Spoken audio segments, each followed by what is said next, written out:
আৰু তৃতীয় আৰু চতুৰ্থ বৰ্গৰ চাকৰিৰ বাবে আবেদন কৰিছিল তেখেতসকলৰ বাবে জৰুৰী খবৰ কিয়নো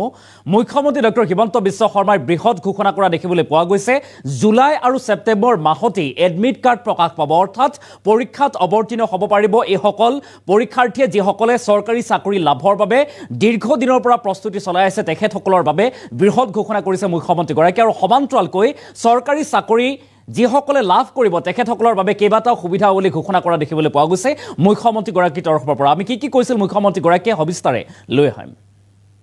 জনাইছো এটা ডাঙৰ খবৰ এই মুহূৰ্তত যে চৰকাৰী চাকৰিক লৈ মুখ্যমন্ত্ৰী ডক্টৰ হিমন্ত বিশ্ব শৰ্মাৰ ডাঙৰ মন্তব্য এক ডাঙৰ মন্তব্য কৰিছে মুখ্যমন্ত্ৰী গৰাকীয়ে অহা জুলাই মাহত ওলাব আৰক্ষীৰ এডমিট কাৰ্ড যিসকল লোকে অসম আৰক্ষীৰ বাবে এপ্লাই কৰিছিল তেখেতসকলৰ বাবে জৰুৰী খবৰ লগতে সেপ্টেম্বৰ মাহত প্ৰকাশ পাব তৃতীয় আৰু চতুৰ্থ বৰ্গৰ এডমিট কাৰ্ড যেহেতু হাজাৰ হাজাৰ বিজ্ঞাপন প্ৰকাশ কৰা হৈছিল আৰু লগতে ওলাব মেজিষ্ট্ৰেট আৰু ডিএছপিৰ পৰীক্ষাৰ এডমিট এটা ডাঙৰ খবৰ এই মুহূৰ্তত চাকৰি লাভৰ বাবে কোনেও কাকো এটকাও দিব নালাগে এটকাও ঘুষ দিব নালাগে বুলি উল্লেখ কৰিছে মুখ্যমন্ত্ৰী গৰাকীয়ে এখন জনসভাত এই মন্তব্য আৰু ঘৰত এটাও চাকৰি নথকা প্ৰাৰ্থীয়ে পাব অতিৰিক্ত 10 নম্বৰ অতিৰিক্ত 10 নম্বৰ লাভ কৰিব প্ৰাৰ্থী গৰাকীয়ে যদি সেই ঘৰত চৰকাৰী চাকৰি নাই চৰকাৰী চাকৰি নথকা পৰিয়ালৰ মাজতো এতিয়াৰ পৰা থাকিব চৰকাৰী একোটা চাকৰি আৰু চৰকাৰী চাকৰিক লৈ এই মুখ্যমন্ত্ৰী ডক্টৰ হিমন্ত বিশ্ব শৰ্মাৰ এই বৃহৎ মন্তব্য পুনৰবালৈ কৰিছো অহা জুলাই মাহত ওলাব আৰক্ষীৰ এডমিট কাৰ্ড যিসকল পুলিচৰ বাবে প্ৰস্তুতি চলাই আছে অসম আৰক্ষীত নিযুক্তি লাভ কৰিবৰ বাবে প্ৰস্তুতি চলাই থকাৰ সকলৰ বাবে ডাঙৰ খবৰ জুলাই মাহত এডমিট ওলাব আৰু তাৰ পিছতে পৰীক্ষা সেপ্টেম্বৰ মাহত তৃতীয় আৰু চতুৰ্থ বৰ্গৰ এডমিট কাৰ্ড মেজিষ্ট্ৰেট আৰু ডিএছপিৰ পৰীক্ষাৰ বাবেও ওলাব এডমিট পৰীক্ষাত অৱতীৰ্ণ হ'বৰ বাবে এডমিট কাৰ্ড লাভ কৰিব পৰীক্ষাৰ্থীসকলে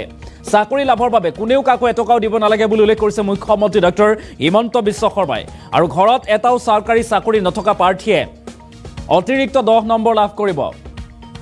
আৰু চৰকাৰী চাকৰি নথকা পৰিয়ালৰ মাজতো এতিয়াৰ পৰা চৰকাৰী চাকৰি থকা এগৰাকী ব্যক্তি থাকিব বা লোক থাকিব এই কথা উল্লেখ কৰিছে মুখ্যমন্ত্ৰী গৰাকীয়ে এখন জনসভাত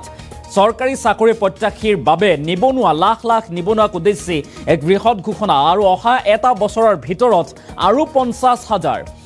50,000 নিবনুৱাক নিযুক্তি দিয়া হ'ব মকৰল কৰা হ'ব এই বৃহৎ ঘোষণা বা মন্তব্য মুখ্যমন্ত্ৰী গৰাকীৰ এখন জনসভাত এনেদৰে কেতিয়া ওলাব পুলিচ আৰু তৃতীয় চতুৰ্থ বৰ্গৰ পৰীক্ষাৰ এডমিট এই সন্দৰ্ভত বৃহৎ মন্তব্য কৰিছে মুখ্যমন্ত্ৰী গৰাকীয়ে যে জুলাই মাহত প্ৰকাশ পাব পুলিচৰ এডমিট আৰু সেপ্টেম্বৰ মাহত তৃতীয় আৰু চতুৰ্থ বৰ্গৰ চাকৰিৰ বাবে এডমিট কাৰ্ড পৰীক্ষাৰ এডমিট কাৰ্ড প্ৰকাশ পাব বুলি উল্লেখ কৰিছে মুখ্যমন্ত্ৰী গৰাকীয়ে মন্তব্য আছে মুখ্যমন্ত্ৰী গৰাকীয়ে কি কৈছিল আমি মন্তব্য আগবঢ়াম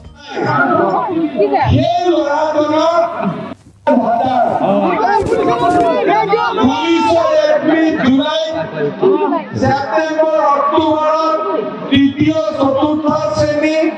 আৰু মেজিষ্ট্ৰেট ডিএছপি কোনো 1 টকা ঘুষ দিব নালাগে এতিয়া আমাৰ মানসত বহুত দুখীয়া মানুহ আছে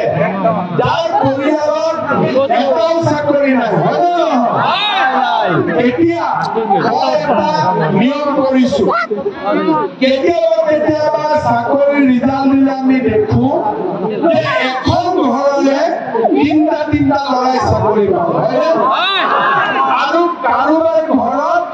এটাও চাকৰি নাপাব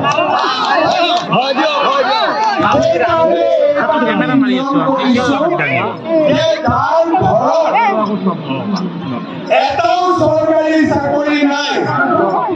সেই ল'ৰাজনৰ পৰীক্ষা আমি 10 নম্বৰ এক্সট্ৰা কৰি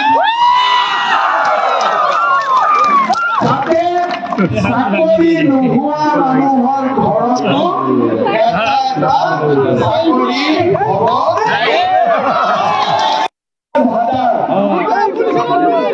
পুলিচৰ এডমিট জুলাই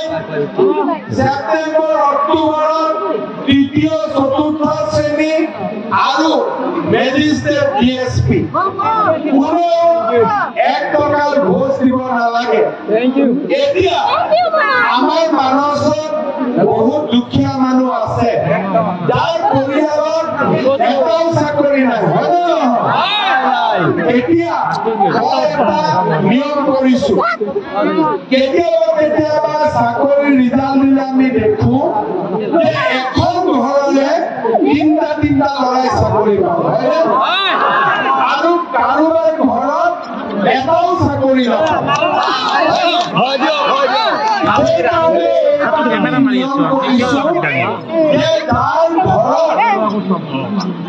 এটাও চৰকাৰী চাকৰি নাই সেই ল'ৰাজনৰ পৰীক্ষা আমি 10 নম্বৰ এক্সট্ৰা কৰি যাতে চাকৰি নোহোৱা মানুহৰ ঘৰতো এটা চাকৰি হ'ব